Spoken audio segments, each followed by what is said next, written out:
Bonjour, je suis le docteur Fadel Saïbou et je vais évoquer avec vous les troubles sexuels en urologie.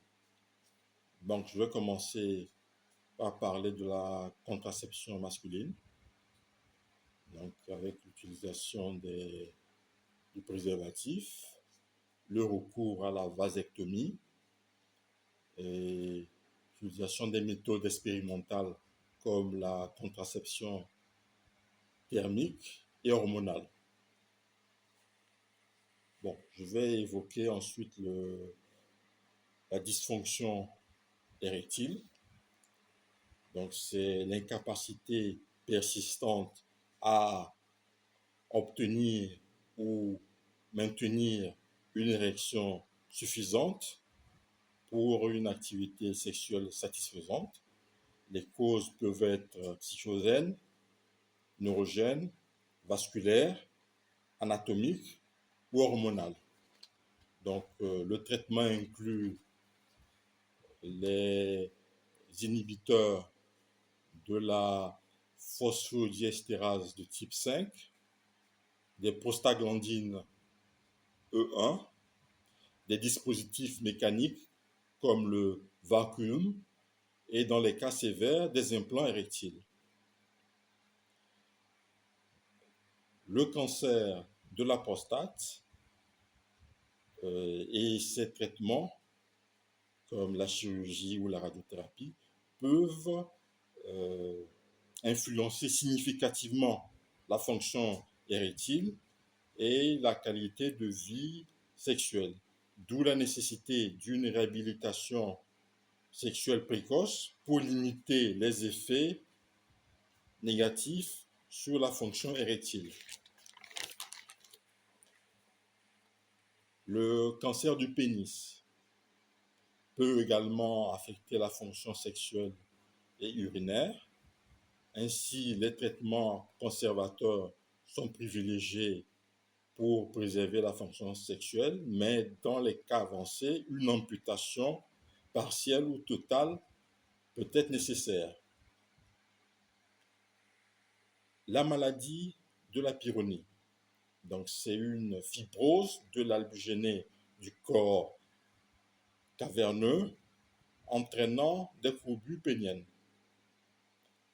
Comme traitement, on utilise des injections de collagénase, des traitements mécaniques et, dans les cas sévères, une chirurgie corrective.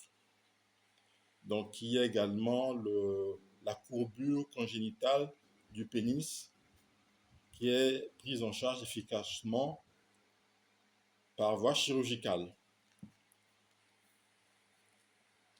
Donc, je vais ensuite évoquer l'éjaculation prématurée.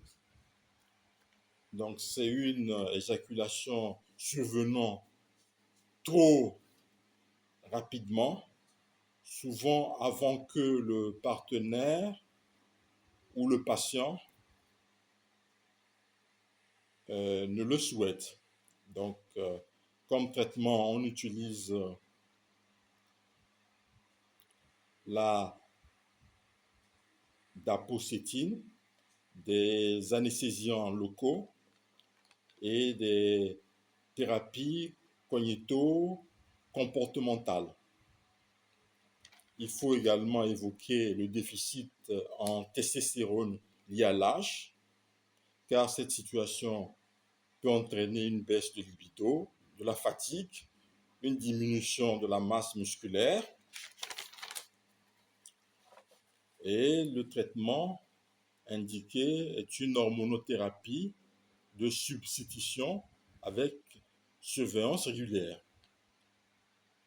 Donc, on a également recours à la chirurgie reconstructrice des voies génito-externes, donc pour traiter les pertes de substances cutanées, les anomalies congénitales et pour les personnes transgenres. Donc, les techniques incluent des greffes de la peau, des lambeaux et des reconstructions complexes. Donc, le phimosis Ensuite, c'est l'incapacité de rétracter le prépuce. Et devant cette situation, on peut utiliser les corticoïdes topiques ou avoir recours à la prostectomie. C'est une opération chirurgicale. Donc, il faut également évoquer la iatrogénie médicamenteuse, car certains médicaments, comme les antihypertenseurs, les antidépresseurs, les anti-androgènes, peuvent causer des dysfonctions sexuelles et il est important de bien vérifier les effets secondaires pour adapter le traitement. Donc, actuellement, il est recommandé d'avoir recours au questionnaire en médecine sexuelle, comme l'International Index of Erectile Function, le Erection Hardness Score. Il y a également le Premature Ejaculation Profile et le Female Sexual Function Index. Je vous remercie.